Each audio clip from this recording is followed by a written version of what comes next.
Welcome! Today we're going to look at phrases you can use in writing to express your ideas correctly and effectively. Hi, I'm Ajit from Capshine. Capshine is a revolutionary learn it together English fluency program. With Capshine, learning English is easy, fun, effective, quick, and affordable. And we promise a whole new you in 6 months or less. So, what are these phrases that you can use and why are they important? Well, we can use phrases, and today specifically we're going to look at phrases with which we can explain something in general and also to add additional information to support a point. When you want to do this in writing, it's important that you use phrases and structural words to introduce these ideas so the reader knows exactly what you're saying and to also help that cohesion when you write. Yeah, so the first example, explaining something. Let's look at a few examples of these and then take it from there. The first phrase that you can use is in order to. In order to understand his behavior, we need to first understand his background. That's an example sentence. In order to here is used to explain something. In order to. A great way or a great phrase to add when you want to explain something. Another example. John is ambidextrous. Well, what does ambidextrous mean? You introduce the explanation with in other words. In other words, he can write well with both hands. In order to, in other words, both used to explain something. Another example of this is to put it another way. Very similar to in other words. Plants rely on photosynthesis. So what is photosynthesis, you may ask? When you write, if you want to explain, go ahead and put this phrase to explain. To put it another way, and the explanation itself, they will die without the sun. We have long sought to understand what motivates our learners.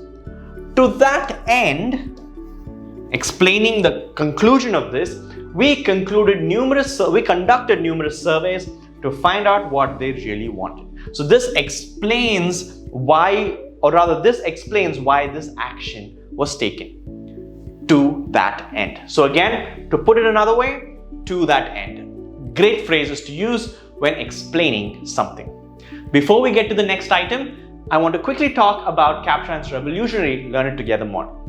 With this, you get access to speaking opportunities, you get to learn and practice as a group, you get a personal coach who gives you monthly fluency reports and customized feedback, and also with Capshine, you get access to daily micro lessons and challenges, as well as live classes through which you can build your foundations, get your doubts solved, and become a more confident and fluent user of the language. Let's continue, shall we? So beyond of that, you can also use these phrases structurally to add additional information. Let's look at some examples of these. It's a booming industry. Moreover, so you're adding additional information. Data shows that it is low risk.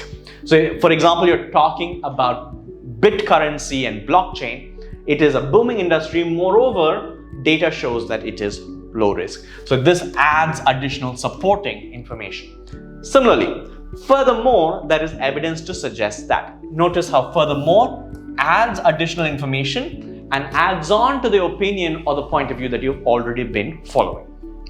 What's more, this isn't the only evidence that supports the view, suggesting more additional information is available. So, moreover, furthermore, what's more are all different ways of adding or introducing more evidence or more points towards something that you're saying. There are a few more. Let's look at a few more. The war caused unprecedented suffering to millions of people, not to mention its impact on the country's economy. So again, it acts as a way to add additional information that supports what you're already saying. Think about how you can use these phrases to introduce ideas and to add information when you are writing, let's say, an email or a social media post. Not only did John have the honor of being the first to finish the race, but he was also chosen the bravest or the brand ambassador.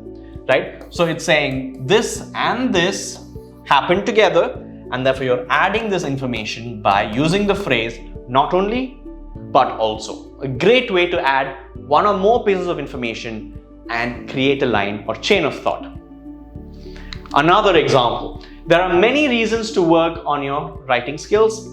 First, you can express your ideas really well. Secondly, readers can understand you perfectly. And thirdly, people will be impressed by how fluent you are in your writing skills, right? So you can, when you have a series of ideas and you want to add one over another, using this format, firstly, secondly, thirdly, or finally, is a great way to show structural cohesion among these different ideas.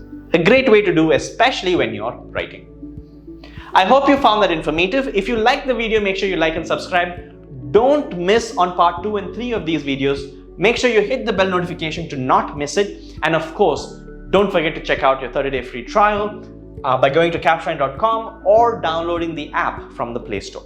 Thanks for watching.